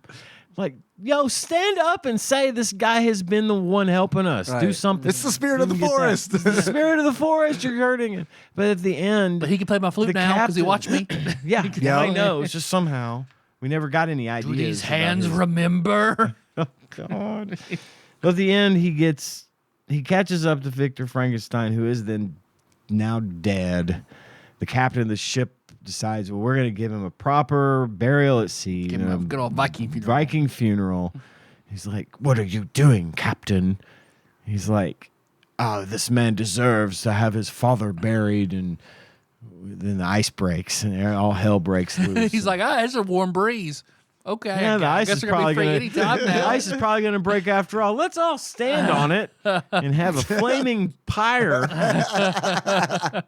Because ice is not affected by fire, right? We hadn't figured that out, have we? No, cool. So ice breaks, but the monster manages to set the pyre ablaze, and so ends the tale of Victor Frankenstein and his unholy abomination, aka Robert De Niro.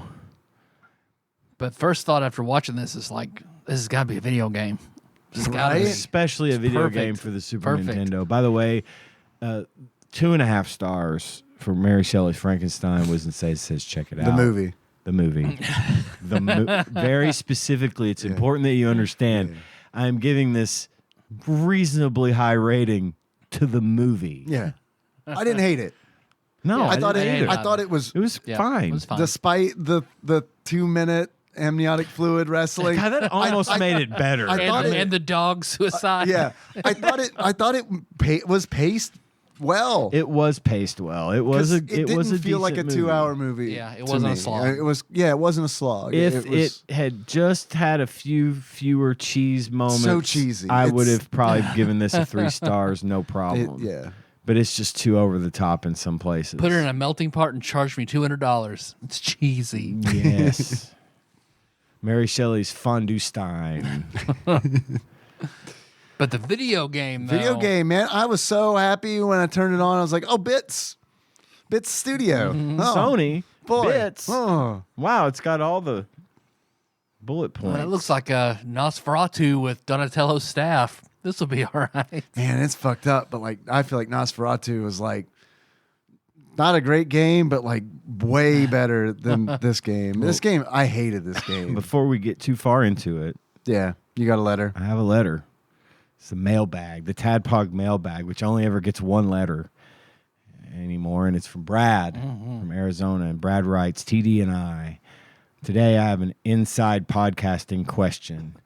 I'm the guy listening occasionally to 2016 episodes on Spotify. If you receive metrics like that, I'm not sure if you do or not. In those days, there seemed to be a time limit. Dave would ask if they were out of time or if they had more time, and Tyler would tell him, was there a time restriction or some cost element that made longer podcasts more expensive? Do you all have to pay TADPOG to have TADPOG hosted? I'm not looking to start a podcast. Sure you're not. But I enjoy knowing how things work. So in answer to the question, Dave, was there a time limit? Self-imposed time limit. We were trying to do. We were trying to do like heard an hour. an hour was Yeah. like supposed to be the good range. Because we were like experimenting and like getting advice from people and like the things. Some of the things that I had read was that try to keep it to an hour. Yeah, my Bim Bam, Tell 'em Steve Dave, like a bunch of stuff that we liked, were all like an hour long. Yeah. So And also like there's like a podcasting subreddit. I'm not active in it anymore. But like that was a recommended, like do an hour. So we were trying to do an hour there for a while. And then Eventually, though, we kind of found that our listener base does enjoy the longer episodes. Yeah. They like hearing us talk. then it was just Natural. it felt better. It was Just more like natural. there's gonna be a natural end. Right. Let's just do And it that when we feels were a happy. lot better. Yeah. You know, we totally. do tend to try to stick to the, at this point, 2 to 2.5 hours is about what we usually land on. But sometimes it goes longer. Sometimes it's much shorter. Sometimes So- it's much Because we shorter. also used to do 2 shows a week back then, and an hour Yeah, each. So yeah. now it's just like we're kind of doing the same thing, just all at once. taking Right. the average and putting it out as one. And the cost of podcasting is simply there's the equipment, Yep. which is usually a 1 to 2 time purchase depending on whether the equipment, How long you do it. if how much and how much mildew Equipment there does is wear on out the after a equipment. decade, Yeah. especially if you keep it in a mildewy garage. And then also there's a small hosting fee. Yeah. But otherwise it's not terribly expensive. So it's not about time. It was just about, you're saying it was just about what you kind of in your research at the time found that this was where we're going to try to limit ourselves. Yeah, pretty much. Yep, that was it. Yeah, We didn't have to pay per the minute or anything like right. that. Right. Okay. There are some hosting plans where it's like, you like we are okay, so our host is not the best for sure. Like it's kind of slow, but it's fine for what we pay because it's like the amount of data that we have after doing this for 12 fuck. years. It's a lot. We have a lot of data.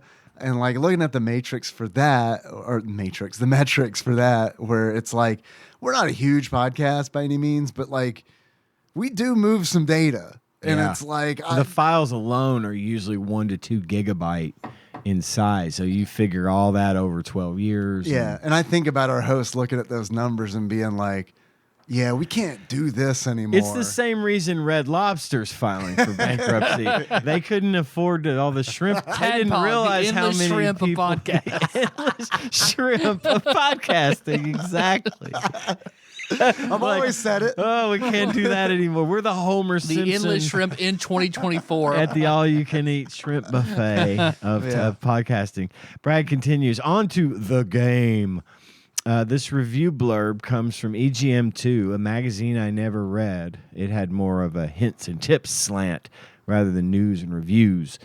Most publications chose to cover the Sega CD game as opposed to the Super Nintendo. Yeah, because I was trying to find speed runs this game because like I borrowed 2 copies from Mr. Bay, and no matter what I did, I could not get the very first platform to come down. Oh, that's because the game is stupid. Okay. I followed what they were doing the guy and just nothing happened, so I quit. You need to get a key out of a chest in order for that to work. I had the rusty key. Nothing ever happened. Did you equip it? No. Gotta equip. Come on, dog. You gotta equip the key in your equipment slot in order to pull a rope. Until I watched playthroughs, I didn't even know there was that other menu for me to look at. Yeah, I still didn't know that until just now. Let me get to the article. The article is Why would titled. you have to have the fucking key? The article is titled Monster Bash. I can honestly say that when I first picked up the controller to play this game, I was not expecting much. Well, I was wrong. Mary Shelley's Frankenstein is a pretty good game. The graphics and music combine to create a realistic 18th century feeling. Oh boy. They paid this guy. The control is a little rough, but good players should have no problems with it. There is one aspect of the game that I really like. As you progress through the level, you come across some chests. You could take what you find, and with the knowledge of the books, create gadgets and other helpful items to aid you in your quest.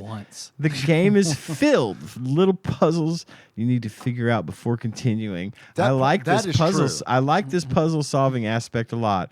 Overall, I found Mary Shelley's Frankenstein to be challenging and fun. This would be a welcome addition to any Frankenstein fans collection. Now get out there and kill. Sounds like it might be okay. Let me know. Brad from Arizona. So that review was for the Sega CD version? And I added the kill part. Yeah. No, I think this was for the SNES because he said most publications chose to cover the Sega CD game rather than the Super Nintendo. I think this was Super Nintendo. So, Brad, correct me if I'm wrong. There's one thing in that review that I agree with, and that is that it is full of little puzzles that you need to figure out. Mm-hmm. I hated those. Me too. I don't love well-designed puzzles in a platformer, let alone these, where it is like I got so frustrated trying to get. I know what you're talking about, that fucking platform to move. Where I was like, "What the fuck am I supposed to do?" So I looked it up on YouTube, and I was like, "Okay." So I get a key from a chest. And then I open up a menu and select that key to put it in a slot in my, I guess, inventory. And now I can pull this rope. It's like there's no logic to that. Right. I'm okay with a puzzle. I don't love it in a platformer, but if there's a logic if they present the parts of the puzzle to where you can solve it. I just thought I'd got piracy protected ROMs, and then they just took out that part. I was like, well, fuck it then. Man, for them to go to the effort to protect this horrible fucking. Because I did that with Spirit Tracks a few times before I finally fixed it. Really? I was trying to play Spirit Tracks because they take away the train whistle rope in the piracy protected version. So like early on, you have to pull your whistle to make a cow move. The rope's just gone, so you just come up to a cow. And he doesn't move, and you can't progress. Oh, so you have trauma. Yes, yes. You have trauma. So I thought, this is that again because I'm doing everything I'm seeing on YouTube. Man, yeah, and this game was confusing. The controls were fucking awful. They're bad. They're so bad. The hit boxes are impossible.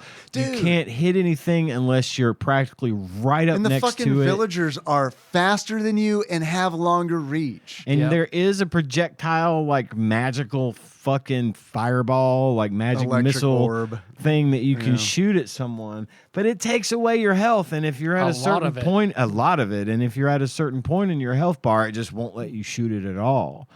But if you want to, and fuck you if you want to kill one of the dogs. I know. That they It's not latch like in the beginning on. of the movie. No, these dogs were sent to avenge the dogs in the movie for dying so easily. This fucker will latch onto you and you whack, whack, whack. Well, whack, is it still? whack. It's Get off of one me. life, no continues, but I there are know. passwords. Man, the first time I died, it's so fucking brutal. It's like the Dark Souls of Frankenstein games. And ironically, you're playing as a creature who can't die. But you die easily and you don't get a second chance. You just got to start over. And it's so convoluted. The level design. Yeah, it reminded sounds me of Super horrible. Star Wars being on the God, Sand it's- Raider thing, where it's just like, yeah. this is the Sandcrawler, biggest yeah. apartment village ever with all the Dude, platforms and it's a the maze pulleys because and- it's like fucking Scooby Doo because it's like, oh, I can go, you can go into doors. It's like, oh, I go in that door. Oh, you pop You're out. just like, on the other side of the level. yeah, it's like, well, okay, and then you can go through so many doors. It's like, but there's no point to them. No. because you can just bypass them and just walk through Now, the level. some of them have key chests. That is true. The But- one that has the key in it, And is there's- through a door. Because you have to get like what you have to get a book to understand physics. Yeah. God. and then a pulley and a rope and to raise the portcullis to leave. And the jump rarely works right. And like if you want to jump to a lower platform from a medium platform that's got a higher platform above it, you got to step way back on this platform and jump a little bit so that you don't land up here because you need to get down here, but there's no other way to do it. Right. And he jumps too high. And then sometimes I would jump onto a platform and then he would immediately just jump again all by himself without any additional input from me and fall off the platform. And I would have to start that whole Oh, yeah. fucking process all over again. So I would overjump all the fucking time, and then Same. because you just have just the stick. But it's you- nice to know the stick you review catch tells on us we're fire. not good enough at video games Yeah, to you get just it. gotta get better. Yeah, it's your fault. So, but you clear that level, and then you go into the crypt. It's just black, so you're just playing in a black screen Oh, I trying never to solve got that bullshit far. puzzles. Because I watched it where you're just pushing blocks and you can't see anything until the end. It's just like that's awful, terrible design. And like he's so tall relative to everything else as well. Like when you've got like a mob who's shooting a rifle at you, there's nowhere you can go to get him that you're not at least going to take a couple of hits. Yeah. You have a good amount of health, and you can. There's not very many opportunities to restore it. Like I think saw where there was one heart. Yeah, you could like Otherwise, whack you have the to get little- hit by lightning or something. Oh, okay. You got to refill whack it. like the little windows where the women are throwing the pots. Sometimes those will give you a heart. And you could get lightning potions that would act like a 1-up. I saw in the speedrun somebody did that. But after those first 2 levels with all the convoluted puzzles, then it's it. Then it's just jump and swing stick man, just progressing through the levels to fight. Because there are bosses, because you have to fight the weird giant spider, then you fight a Mordred. giant slug, basically. You end up fighting the captain's first mate is the final boss. Okay. Because you're on the pirate, you're in the Arctic, then you're in, Because he didn't like you in the movie, I guess. You go for so you go from Kinda didn't. town, He was wishy-washy crypt. about it. town, crypt, forest, mansion, Arctic, ship. And you kill the first mate, and then you're sailing off with the flaming bomb. And the fact that the Frankenstein monster was the hero in this bugged the shit out of me. I wanted to play as Victor, having to escape the monster That- or outwit him. that would make sense. It would make sense because that was the movie. Yeah, it was rough. Tap B to break Victor's brother's neck. Tap Y to drop locket. on Lynch Scapegoat. Justine. Grab her and drag her. Yeah. Option A, Kill Victor. Option B, demand that he make a bride out of his sister for you. This is another one of those games where it suffered from its over animation of the, It's got a cinematic platformer vibe to Too it. many frames of animation for jumping. So like when he jumps, you see him take the time to squat down a little and then jump up. Right. And they're doing that to try and make it look more fluid and more realistic. Sure. But what it really does is it just fucks with your timing. And it keeps you from being able to quickly jump out of a dangerous situation. This thing is just rife with problems. Sucks, man. It's a bad video game. Terrible, It's real bad. terrible video it's real game. bad. Hated it too. Hated it. Like- right there with you, baby. I'm surprised that this doesn't show up on more like worst games on the system All, list. all of the tropey bad Super Nintendo games, when we've played them, a lot of them aren't bad. As there bad as are this there one. are worse games that we have discovered, Sure. other than the famous ones. Yeah, for sure. Yeah, this Like Frankenstein. this or Wizard of Oz. Wizard of Oz is Wizard of way Oz. better. This or Bebe's Kids. Bebe's Kids is way better. Cool World is at least entertaining. You know Yeah. what I mean? It's like what Its puzzles make more sense, and I don't think I've ever said that before. Well, what sucks about Frankenstein is that it's like not only is it bad, it's also uninteresting.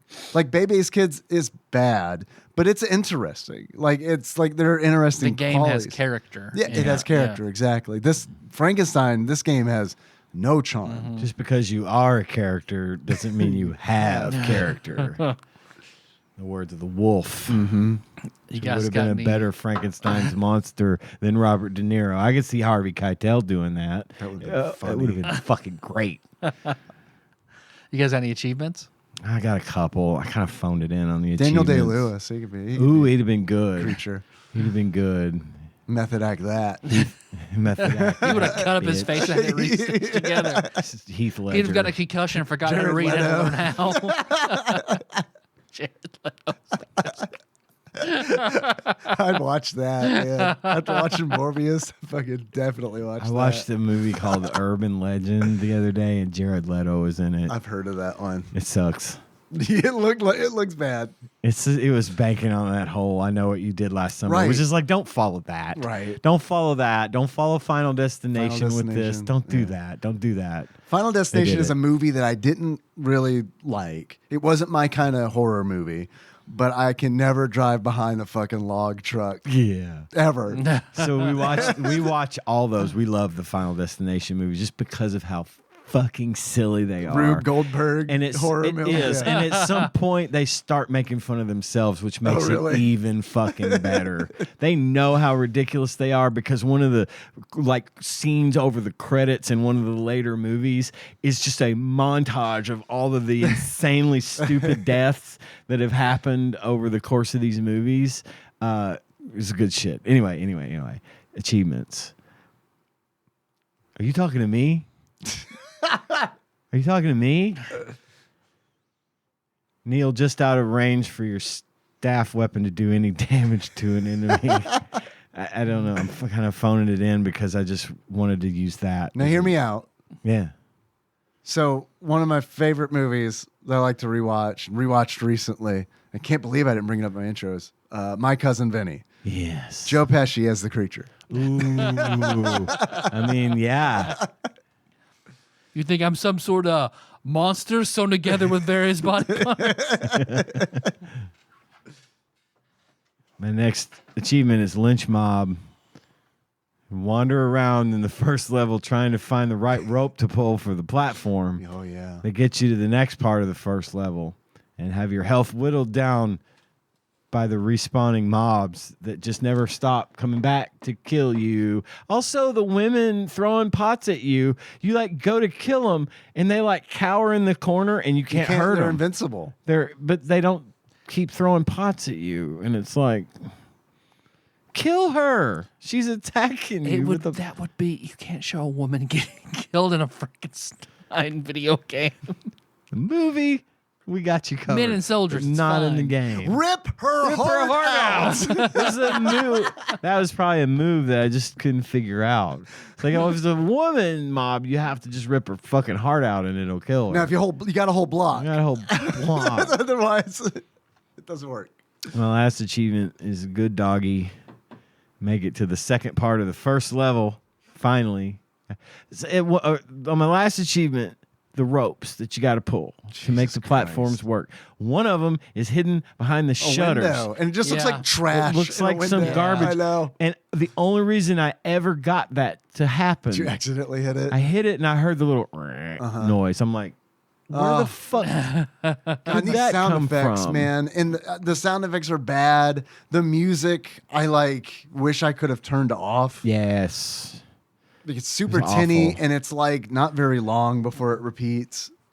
Yeah. So I had done this It's not a bad sound, but it gets after hearing it 400 it wears times. thin. I've used this as a way to knock a game down before, and I've meant it when I've used it in the past, but I'm going to go back to that well.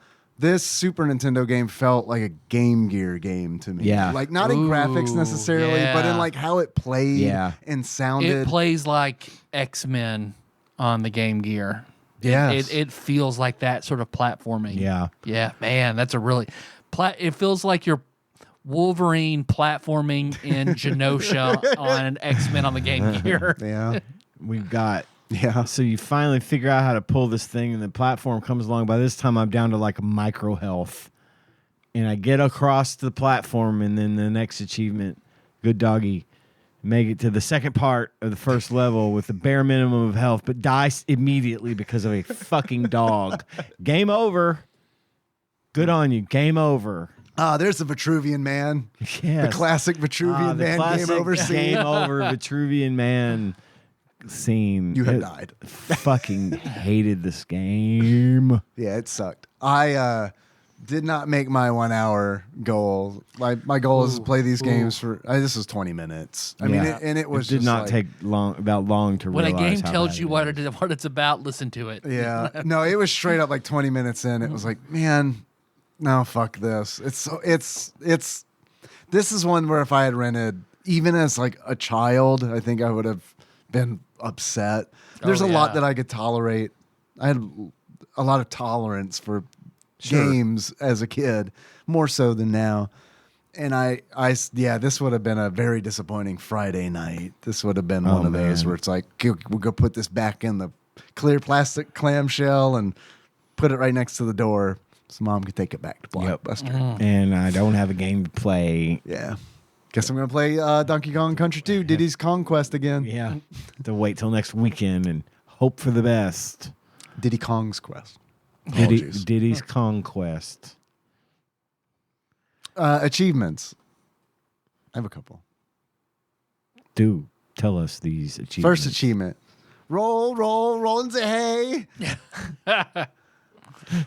In order to unlock roll into hay, there's a cart full of hay, you see, in the first level. Yeah. You roll it, you push Yeah. it, and then you use it as a platform. Pretty brilliant puzzle platforming from Bit Studio. I tried to use that cart to run over the woman. Me that was too. Throwing the pots at Girl, me. same. Didn't work. Last achievement. Fire good. In order to unlock fire good, you swing your torch at an open flame, igniting it, and then it deals the same exact amount of Exact damage damage. as it did before. There's no difference. So stupid. Why do it? I was excited at first Me because I was too. like, this is cool. Finally. This is awesome. Finally. And then, it still takes 3 hits to kill a dude with it. Okay. Does it provide light in the dark rooms? No, it doesn't. No, yeah. It's still That's- dark as fuck. Has zero That's why I watched function. SNES Drunk review this. He's like, in the crypt, why would the torch not do something? He didn't like the game, I'm assuming. He didn't work for EGM. Right. Or whatever, apparently. He's not getting that bits money. But it's money. Last achievement. This is a reoccurring one of mine, but it is unlimited power. In order to unlock unlimited power, you use the lightning bolt. You use your fucking Emperor Palpatine. Yeah. Cause like you know, like the creature uses in the movie. Yeah. To When hurl Robert a De ball of Niro lightning. Palpatine's Yeah. somebody to death. Yeah. And I will say for the listeners that can't see, obviously, Dave did make Palpatine fingers. The fingers, you have to. When he did that. You have to do Yeah. it. Oh boy, Tyler, have you got? Was that your That's it. final one? That's it. Tyler, have you got any achievements? Got two. My first one is, are you the key master? Get that fucking rusty key 20 times Nice. and become the key master. Then my second one is fire back There we go. and beat the first level without ever igniting your stick. You can. Yeah. You can because have an effect. there's no difference. Yeah. Couldn't set the hay on fire and then roll it into the woman to kill her with the pot throwing. I That's just some dungeon crawler action right there. it is. Yeah, it is. Creature responsible. I think differently now that I've been reading Dungeon Crawler Carl. Now you're See, thinking with portals. he's that kind of thinker. Yeah. It's the kind of outside the box thinking we need in this organization. Let's see. How about Flopsy? What do you think Flopsy has to say about Mary Shelley's Frankenstein for the SNES? I'm gonna say that that Flopsy would give it 3 stars. Flopsy would give it 3 stars. Flopsy says, check it out. And that this would be uncommon. 3 stars uncommon. 3 stars uncommon. What do you think, Tyler? I'm gonna show some faith in Flopsy. I hear you got to have it. God, Faith. Broccoli Rob. Baby, how many stars would you give it? I want that as my ringtone. 1.5 stars. You are giving him a lot of faith. And You don't think Flopsy's on the Beats tape? uncommon. Nah. And I bet there aren't enough people like who love Frankenstein movie so much that they couldn't help but What? love this game. Robert De Niro owns every copy of He does probably. Mary Shelley's Frankenstein on the SNES. That's me on that game right there. He's the only one on the speedrunning board. I had to do that mocap. there is only one SNES on Speedrun archives for this. I Do you remember what the time is? don't remember what it is. So you say 1.5 stars uncommon. 1.5 I say uncommon. Check it 3 out. stars. Flopsy says check it out. You're both saying uncommon? Yes. All right. We're in agreement for once. According to Flopsy, a.k.a. what you can hear is very Flopsy, It is Flopsy. a.k.a. the Ultimate Nintendo Guide to the SNES Library, 1991 through 1998 by Pat Contry, courtesy of Monster Mold Mike and a mysterious shadowy benefactor. $3,700, Bob. Mary Shelley's Frankenstein. Also, when I was flipping through this book, I ran across a movie game that I do hope is on that list. I hope we can't overlook The Mask. Oh, it is. Oh, Yes, fantastic. It is on it. Smoking, I mean. Smoking. Smoking. You see, it's the very next game in the book after Mary Shelley's Frankenstein. Flopsy gave it 1 star, uncommon. 1 star? Wow, Tyler. I thought about going 1 star, but I was like, I'll give it enough. Your faith in Flopsy was not misplaced. You were correct. They say that this was also on the Genesis and the Sega CD, got a completely different adventure game. Oh. However, I have no idea why any exist. The Kenneth Branagh film has some gothic gravitas, but the video game tropes here are too goofy to sustain that atmosphere. We kind of differ on that opinion. I mean, you missed the point of why it sucks, but at least we agree with Flopsy that Broken it sucks. clock is right It's twice. right twice a day, exactly. That reviewer was KN. Well, thank you for your contribution, KN. How much do you think you would pay for this 1-star uncommon video game? $3,700, Bob. $3,700 from Ian. $12.99. $12.99 from Tyler. Wait, did you say it was common? Uncommon. Oh, we got that part right. Yeah. Dialing amend. Yeah, y'all both got it. Uncommon. I'm going to amend my bid. Okay. What did you say? $12.99. $13, Bob. $13. Actual retail value of Mary Shelley's Frankenstein for the SNES, loose, on average, according to PriceCharting.com, at the time of this recording is $3,700. $22.89. Might as well be $1,300. It ain't worth it. Ain't fucking buying ain't that. Fucking worth it. Ain't not No. buying that. What would be your price to buy? Like included with a lot of other games that you wanted already? It's not on the radar. You know what I mean? Like, I'm saying like if though, I saw it like at a shop, how much would I pay for it? no, like if you bought a few games from a guy selling some, and oh, by the way, Frankenstein's in there, you know. Oh, you got to pay me. You want me to take Frankenstein? You got to pay me. I'll send you a Sazy. You send me the money and the game. That's how De Niro would do it. Right. You send me a proof of purchase of the VHS and then the receipt for the video game. I'll give you $5. What is this, Dennis the fucking Menace? We do anything else here, Tyler? Yes, Dave. If you were to give this game a beard, what beard? Why? I would give it the bloody beard where you have tried to deliver your own child and your wife has died and bled out onto your face beard. So just a awful trauma beard. Of Bilbo Baggins. Of Bilbo Baggins. A.K.A. Ian Holm.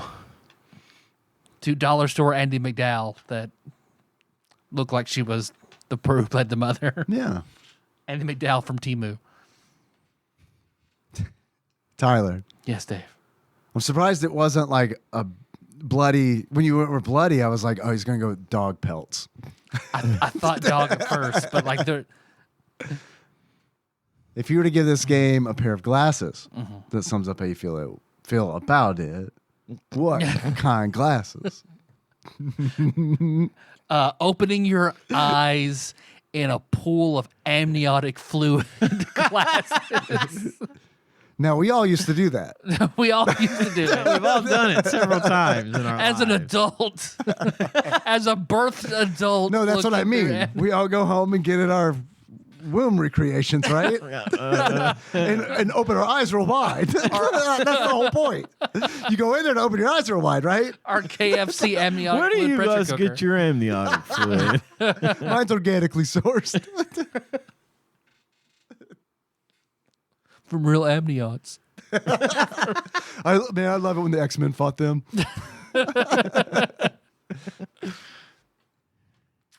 Want to roll? See what we're going to do next week? Yeah, Mask. let's roll. It's going to be the mask. Well, do we want to do, or are we going to record? When's our next recording? We got to Is it do. I think Thursday? we got to do a gimme on Thursday. I think think you're we right. got to do an all calls. Should I reference the spreadsheet? Please. I think we were going to do like a call. But we still roll so we know, just so yeah. we have a little more time. So- to- So our audience can play ahead. yeah. Watch so ahead. just for the record, audience, next episode is going to be all calls or drafts or something because we have more travel. Dave has got to do some traveling, and our schedules are just screwy. So after that, we'll be able to do some Dark Tower again. We'll be able to do some regular show stuff. We're straying a little bit from the schedule, but I'm cool with that. What did I put? That we would record whatever we roll after this episode. But On Thursday? Yeah. I was saying if there was time, but I don't think there's time. I don't think there's time We to can't watch do a movie and and play a game and before Thursday. yeah, because that's like 2 days. I mean, it could do it, but it would not be fun. It would not be thorough enough. Yeah. I agree. Okay. But So all calls next time, but the week after that. So I rolled an 11, which is Beethoven, the Ultimate Canine Caper. So instead of re-rolling 100 times, just going to keep going to the next thing we see. We can just do the mask. We'll get there. I reserve the right to say the mask if the next one's going to be real bad. So since we've already done Bram Stoker's Dracula, Yep. Casper, Cliffhanger, Which I think Bram Stoker's Dracula, better video game and movie than Agreed. Mary Shelley's Frankenstein. Agreed. yeah, Cliffhanger, Cool World, and the next one down, Cutthroat Island. Okay. You could do Cutthroat Yeah, Island. I'm down with that.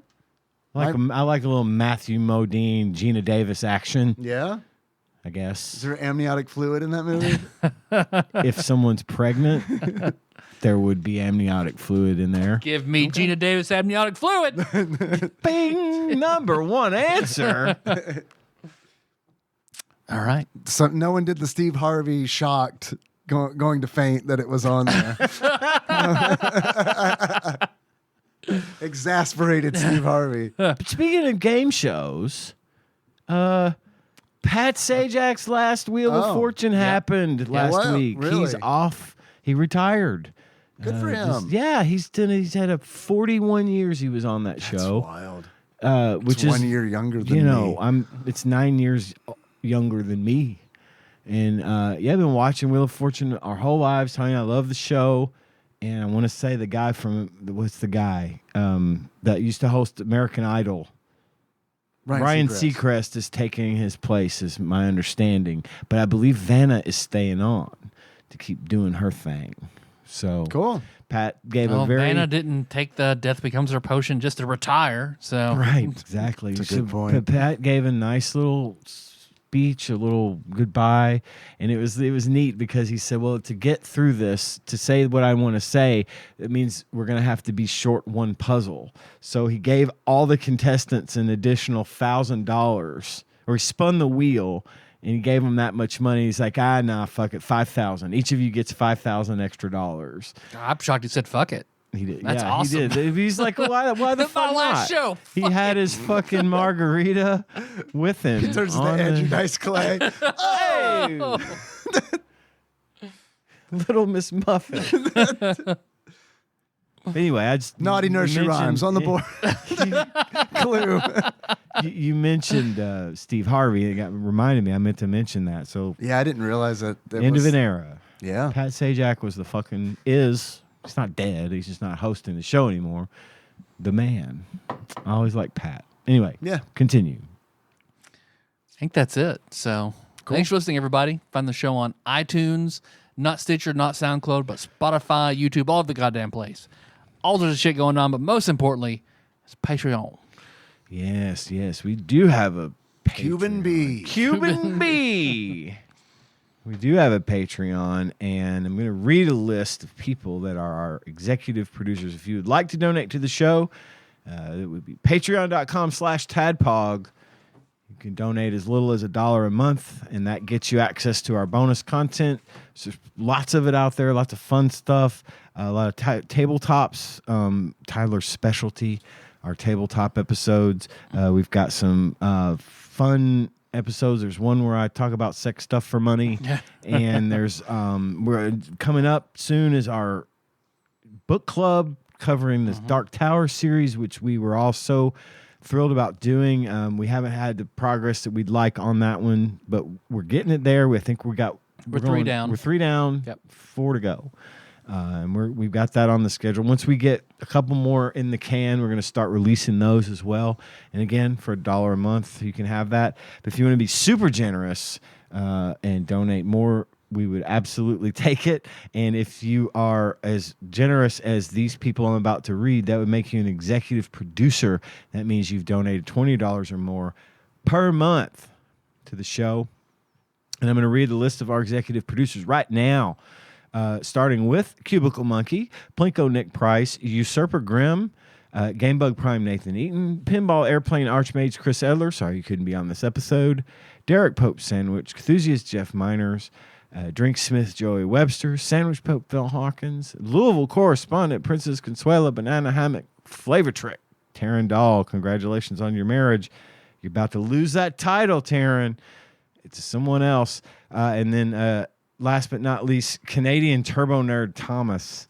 Thank you all so much for your generosity and your donations. We are always very humbled by that. We also do have a new donor, Jeremy P. from Piven? Nope, not Piven. But Jeremy Piven. it is Jeremy Piven. Yes. Jeremy. Are he cold? Jeremy is a member of the EU apparently because he's donated. He's in on the £1 or €1 level. I love it. And he used a private relay to send that money to us.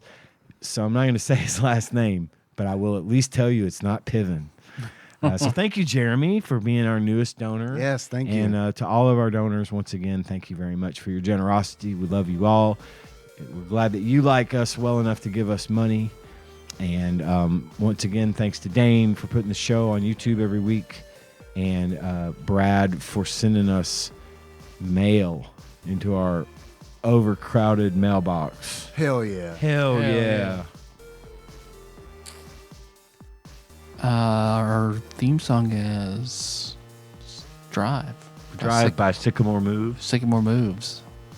Sorry, I brain farted completely. Moves to Sycamore Drive. Went to that. That's all right. I left when Ian was doing I had to pee so fucking bad. Like it was like it was like I gotta go. I have to leave right now. I get it. I stood up hoping that would help.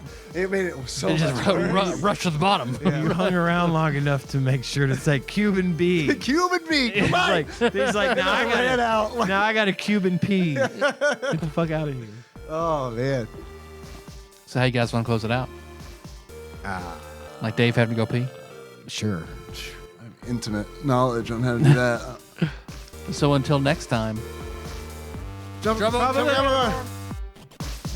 door open and shut. TADPOG is hosted and produced by Tyler Holland, Dave Moore, and Ian Chandler. New episodes published Wednesdays each week and are available on Apple Podcasts, Spotify, and anywhere else podcasts are hosted. Have a question or comment for the hosts? Call us at 270-883-2555 and leave us a voicemail. If we like it, we'll play it on the show and respond. Want to send us something? You can do that at TADPOG Studios, care of Nicole Nance, P.O. Box 3785, Paducah, Kentucky 42002. If you absolutely must send us a food item, please use caution and good judgment when doing so. Tasty snacks that look or smell funky or are past their expiration date by the time we get to them will be thrown away. Bonus content is available at patreon.com/tadpog with a minimum donation of $1 per month. You can join in on the conversation by visiting our Discord at bit.ly/tadpog Discord. Registration is free and we'd love to see you there. Thanks for listening, and if you haven't already, don't forget to subscribe to our show so you don't miss an episode. Now, where did I put that stinger? Oh, here it is. Like, they were like 7-Eleven cups, except wider, you know? Popcorn buckets almost? Yeah, almost like popcorn buckets, but they were plastic, so they could be reused. And nobody would ever, like, wash them out. Like, the people, when you finish, you could return it or leave it by the slot machine, and a slot attendant would come pick it up. But they were filthy. They were filthy with, like, you know, coin dirt and people's hands reaching in it. And, oh, God, they were nasty. And I cannot tell you how many times I saw people walking around the casino with soda in them, thinking they were, like, drinking cups.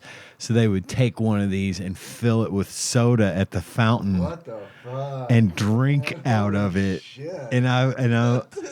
And I would be like walking around doing my checks on the systems or whatever. And then I would be like, y'all, you should not be drinking out of that cup. It's gross. They never wash those. That's like that TikTok of that guy at a music festival taking his cup and filling it up in this thing of water, and then somebody came up and peeing in it, looking at him real weird. Yeah. Yeah. Well, It's a urinal trough, man. But my point of bringing up the coin was that they took all the coin out of the equation, and they found out real quick that a lot of the ambient noise in a casino was coins falling into the tray, and it was making people antsy because it was quieter, you know? So they started running a loop track of coins falling the tray over the speaker system, and I did hear that. You're right. wages and bedding in that went up again. Like it had gone into a decline. People weren't playing slots as much. As soon as they started playing the sounds over the speaker of coins falling into the tray, revenue from the slot machines went right back up. I mean, it was a clear. The guy that watched all that stuff showed me the uptick after they started doing it. It was fucking weird to see it, but it was too obvious to like ignore it, you know. It was cool. But yeah, they get you. They'll get you.